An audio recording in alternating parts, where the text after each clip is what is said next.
네, 우리나라는 6.25 전쟁 때 전차, 탱크 한 대도 없었습니다. 전투기 한 대도 없었습니다. 지금 우리나라는 방위 산업 수준이 세계 10위 톱10 안에 들어가고 있고 올해는 이제 빅4 진입을 목표로 하고 있습니다. 지금 우리나라 최대 방위 산업 전시회 아덱스가 열리고 있고 윤석열 대통령이 개막식에 참석을 했죠. 우리 K방산의 수준 짚어보겠습니다. 군사 전문가인 한국국방안보포럼 신종우 사무국장 초대했습니다. 안녕하십니까? 예, 안녕하십니까? 네. 자, 아덱스가 서울 에어쇼로 출발했었던 행사라고 14회째라고 하고 동아시아에서 최대 규모라고 하는데 갔다 오셨다면서요? 예, 좀 갔다 왔는데요. 저도 이제 96년도에 아덱스가 처음 시작되고 저는 2000년대부터 한번 서울 에어쇼 때 한번 가본 적이 있는데요. 네.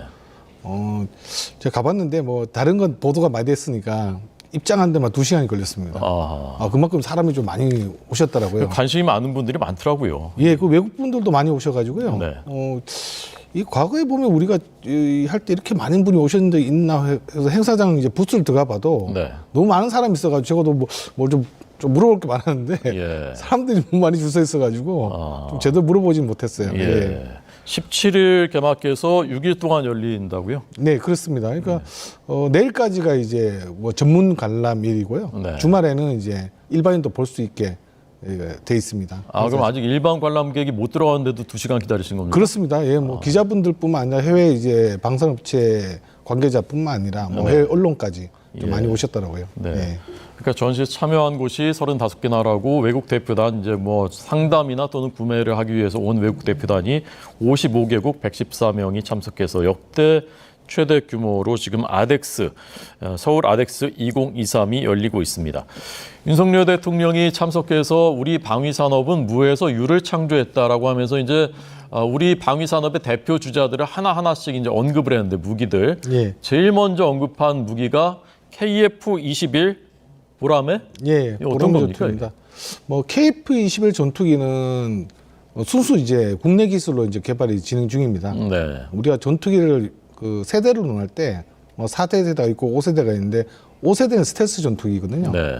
그러니까 지금 KF-21 전투기가 지금 영상에도 나오지만은 형상에 보면 미국의 F-22 랩터와 상당히 또 유사합니다. 아하. 그래서 지금 많은 전문가분들은 지금 이게 5세대까지 염두에 두고 개발되고 있는 게 아니냐라고 네. 하는데 뭐 제작사에서도 여기 대해서 딱히 부정하진 않아요. 예. 그래서 결국은 이제 우리가 지금 5세대까지 지금 염두에서 개발 중인 초음속 전투기라고 할 수 있겠습니다. 네, 4.5세대 전투기 이렇게 명명이 돼 있고 최대 속도는 마하 1.81, 시속이 2,200km, 항속거리 2,900km. 그럼 이것이 이제 그 네. 세계 최첨단 전투기하고 비교하면 어느 정도 성능인 겁니까? 뭐 세계 최첨단 전투기는 지금 미국의 뭐 F-22, 뭐 F-35, 뭐 중국의 뭐 젠-20, 네. 그 러시아의 뭐 수호이 57 이런 이제 5세대 전투기들이 있고요. 그다음에 6세대 전투기가 또 개발되고 있습니다. 네네. 6세대는 인공지능과 뭐 유인 복합 체계가 통합되는 전투기라고 알려져 있는데요. 네. 유럽에서는 뭐 템페스트라 하는 이제 6세대 전투기 개발 중에 있습니다.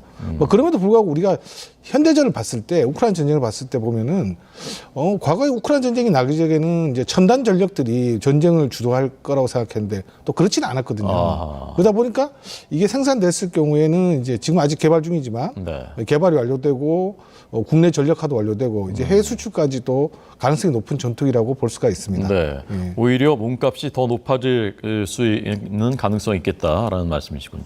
그 다음에 이제 언급된 것이 FA-50 이건 이제 뉴스에서 우리가 많이 들어본 예. FA-50 좀 설명해 주십시오. 예, FA-50 전투기 같은 경우는 우리가 이제 T-50이라는 훈련기로부터 출발을 했습니다. 근데 훈련기 시장에서는 크게 성과를 못 냈어요, 수출에.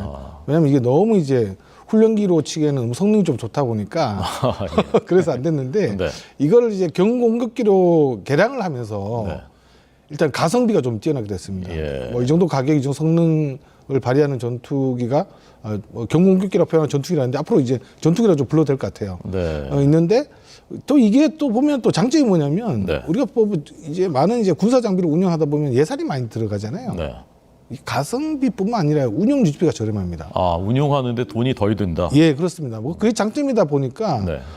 이미 지금 폴란드에 이제 48대를 수출했고요. 올해 말레이시아에도 벌써 이제 수주가 됐습니다. 그리고 말레이시아에 수출되는 것들은 성능 개량이 됩니다. 네. 뭐 A사 레이더가 탑재되고요. 네네. 말씀했던 이제 우리 KF-21 전투기에 탑재되는 그 핵심 이제 전투기 핵심 기술이 할 수 있는데 A사 레이더가 탑재가 돼가지고 네. 우리 공군이 운영한 것보다 더 훌륭하게 해서 해외에 좀 수출될 계획을 가지고 있습니다. 네. 홀란드에 48대 수출이 되는데 대략적으로 가격이 그럼 한 대에 조금 얼마입니까? 제가 아는데 밝힐 수가 없습니다. 이게 정확하게 아는데 네. 나라마다 이제 수출 가격이 조금 틀립니다. 아, 그렇군요. 제가 뭐 가격을 좀 얘기하기가 정확하게 대략 얘기하면 안 됩니까? 그 몇십억 됩니까? 이렇게 되는 겁니까? 몇백억 대죠. 몇백억 됩니까? 예, 근데? 당연히 몇백억 대죠. 그렇군요. 보면은 알겠습니다. 한 400억 정도 조금 좀 줄여가지고 얘기했습니다. 알겠습니다. 네. 자, 그 다음에 이제 그 대통령이 언급한 것이 K9. K9도 이제 우리한테 좀 익숙한 건데 K9이 굉장히 인기입니까 지금 세계 시장에서? 예, 그렇습니다. 지금 K9 자주포 같은 경우는 그 현재 세계 시장 점유율이 50% 정도 50%요? 예, 지금 하고 있고요. 네. 앞으로 이제 70%까지 좀 계획을 하고 있습니다. 사거리가 좀 30km 날아가는 자주포인데요. 네. 이것도 물론 가성비입니다. 뭐 독일도 유사한 자주포가 있는데 이게 네. 좀 가격대가 너무 이제 케냐 자주포의 2배 이상이 다 되다 보니까 실제로 케냐 자주포 같은 경우는 이집트도 좀 계약이 됐고요. 여러 나라에 수출됐는데 네. 폴란드에서도 지금 뭐 사용한 결과는 아주 만족한 수준이라고 좀 알려져 있습니다. 네. 예. 이것도 가격 공개 불가입니까? 수출가와 현지가는 좀 차이가 납니다. 네. 수출은 조금 비싸요. 수출할 때는. 얼마인가요? 가격 이것도 수백억 대? 100억 미만. 100억 미만. 예, 이렇게 얘기하시면 될 것 같아요. K9 예. 자주포. 네. 그다음에 이제 대통령이 세계 최고 수준 성능이다라고 소개한 K2 전차. K2 예. 전차는 어떤 겁니까? 예, 그렇습니다. K2 전차 같은 경우는 뭐 120mm 그 활공포를 탑재한 이제 중량 55톤급의 뭐 전차입니다. 네. 뭐 자동 장전 장치로 해서 저겁니까? 저건 K9 자주포입니다. 저 K9 이고? 저거는 미국 이제 아우사 전시에 지금 나오네요. 이게 K2. 예, K2 전차입니다. 예. 봉약의 그 뭐 승차감이나 이런 부분들은 폴란드 군인들이 타봤을 때는 레오파드보다 훨씬 좋다고 합니다. 네. 그 현수 장치가 보면 뭐 세계 최신이라 볼 수 있고요. 현수 장치가 뭐죠? 바퀴에 다는 그런 바퀴 밑에 지하에 그 바퀴 축에 다는 우리가 보면 이 표현 많이 쇼바라고 표현 죄송합니다. 쇼바, 뭐 그런 느낌인데요. 겁니다. 예. 이게 뭐 기동하는 사격도 충분히 가능하고요. 네. 예, 지금 뭐 가격대도 이제 뭐 레오파드나 미국의 M1 에이브란스 전차보다는 훨씬 더 경쟁력이 좋은데요. 네. 세계 최고 수준 성능이라고 할 수 있는 겁니까? 가능합니다. 왜냐하면 제가 지난달에 이제 폴란드 방산 전시회를 다녀왔습니다. 네. 갔는데 좋은 모습을 봤는데요. 예. 지금까지의 세계 최고 수준 전차는 미국의 M1 에이브람스 그리고 독일의 레오파드였는데 네. 그 사이 이제 K2 전차가 전시돼 있더라고요. 그러니까 세계 최고의 전차들과 이제 어깨에 나란할 수준이 된 거죠. 예. 뭐 그 모습만 봐더라도 예. 우리 K2 전차뿐만 아니라 뭐 K 방산 위상이 과거 몇 년 안에 획기적으로 올라갔다. 네. 그렇게 좀 볼 수 있겠습니다. 그 불현듯 떠오르는 장면이 있는데 네. 과거에는 이제 그 미국의 그 대형 가전제품 파는 그 매장들 가면은 소니께 제일 앞에 있고 한 20년 전까지만 해도 그 다음에 이제 삼성, LG 이렇게 있었거든요. 지금은 삼성, LG가 이제 소니보다 더 앞자리에 나와 있는 마치 이제 그 장면이 앞으로 그렇게 될 것이라는 보여주는 것 같은 그런 느낌이었습니다. 아닙니다. 제가 폴란드 방산 전시회 갔는데 네네. 뭐 입구에 보면 네. 우리가 그 폴란드 수출한 다연장 로켓이 있습니다. 네네. 그게 미국 다연장 로켓과 같이 전시돼 있습니다. 이미 같이 다연장 로켓. 이미 되고 있죠. 네. 알겠습니다. 자주포는 이제 포에 중점을 둔 거고 전차는 진격하는 데 그 탱크 이렇게 차이가 있는 생긴 건 비슷한데 그런 거죠? 예, 그렇습니다. 네, 알겠습니다. 자, 이제 한 가지만 더 짚어보겠습니다. 이 최근에 이제 그 이스라엘 팔레스타인 하마스 공격 이후에 관심이 더 높아진 것 같은데 한국형 방공 체계 MSAM이라고 하나요? MSAM. 이건 어떤 겁니까? 뭐 청궁2라고 하는 체계인데요. 탄도탄을 저고도에서 요격하는 체계입니다. 뭐 패트리어트와 유사하다고 생각하시면 좀 될 것 같아요. 네. UAE에 벌써 4조 원대 수출이 이루어졌습니다. 그렇군요. 예, 그리고 지금 어차피 지금 뭐 이스라엘과 팔레스타인 전쟁 때문에 앞으로 이제 방공막 체계에 대한 소요는 좀 많이 늘어날 것 같아요. 그래서 이것도 좀 추가적인 수출이 좀 바라보는 방공 체계, 뭐 탄도탄 요격 체계를 할 수 있고요. 제가 이번에 아덱스 행사에 가면서 좀 깜짝 놀란 점이 있습니다. 저 하나시스템 이라는 우리나라의 정찰 위성을 개발하는 곳에 갔는데 정말 그 EO라든지 뭐 IR, 뭐 적외선, 각종 그 감시 광학 장비를 탑재한 여러 가지 정찰 위성을 전시해 놨더라고요. 네. 과거에는 우리가 이런 위성들을 전시를 좀 잘 안 했거든요. 네, 한 개, 두 개 있었는데 예. 각종 모형을 전시한 거 보니까 예.